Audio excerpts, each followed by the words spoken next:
More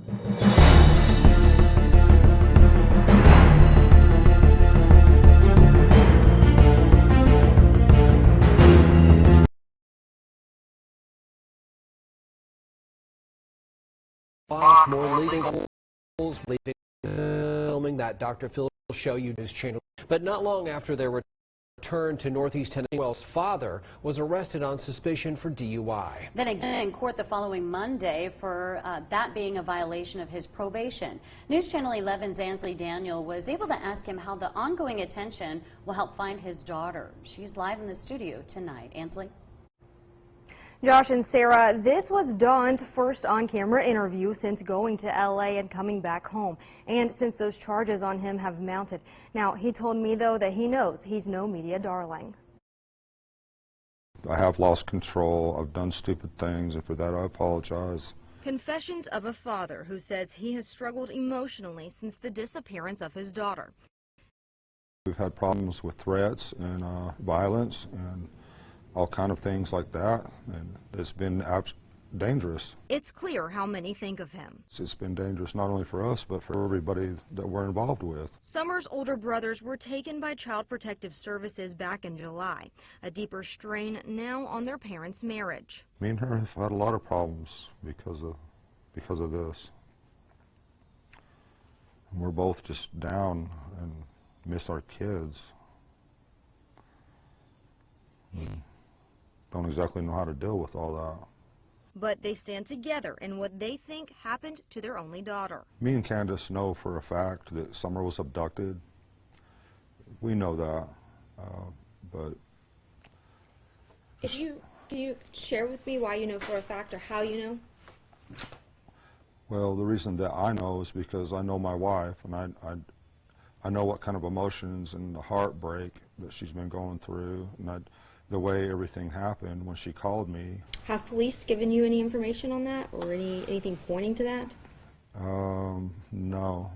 That's unheard of. Hawkins County Sheriff Ronnie Lawson says they have found no evidence Summer was abducted. Why is it our property is any different than any other property where kids are abducted?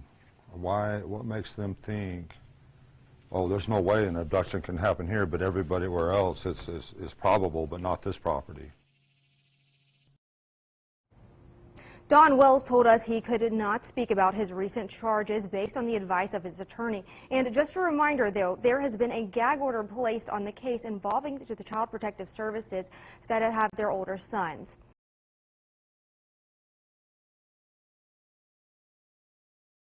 Summer Wells to the immediate because of the ongoing search.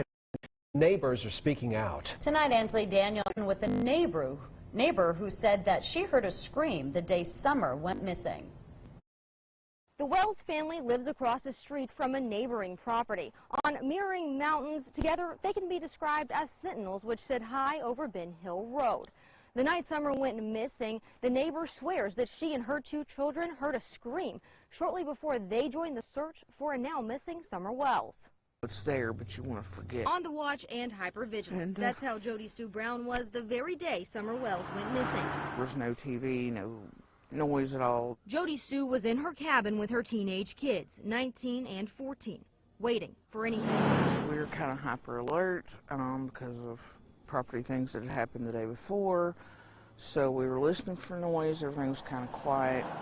The sale brought a plethora of people to their door, confused about which piece of land was for sale, leading to a dispute of property lines. While we were out at one point doing survey lines, and there was a flash of a car that went up Candace and Donnie's driveway.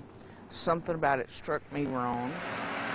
She and her family next heard a truck door slamming and dismissed it as their neighbors. The next sound was harder to justify. About an hour and a half before Summer is thought to go missing, Josisue, her son, and her daughter heard something far more suspicious. A scream. Stopped all three of us cold. Her daughter was the first to go to the cabin door. Then all three were there, listening still. We heard just this kind of shrill, almost animalistic scream. Animalistic, but not an animal. Knew it was, wrong. It wasn't a dog. It wasn't an animal. That vigilance kicking into overdrive. Josisue and her son went out to look for the source of the scream. My son and I decided to go out, look and see what we could see. We went back onto the bank, didn't see anything, didn't hear anything. They went on with their evening. The kids returned to being kids.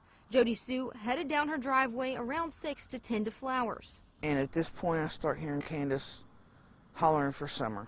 And then my brain immediately went, scream earlier, this, uh-oh. Josisue was the first to hear those calls and the first to join the search for Summer. I dropped my purse. I tried to yell up at Candace. I was like, I'm looking, and I started looking. Josisue searched one side of a creek, Summer's brothers the opposite side. And you gave statements to the police, right? Oh, absolutely. Josisue had been interviewed many times by investigators, bringing up the scream often. But the sheriff doesn't believe the scream is related to the disappearance of Summer Wells. She's been interviewed numerous times by not only my agency, but the TBI and FBI, and we don't find anything with that complaint or information related to this case. Josisue wishes she could go back to just a short time before Summer disappeared and before the scream she believes was Summer. I wish every day that when I heard that scream, I hadn't tried to dismiss it.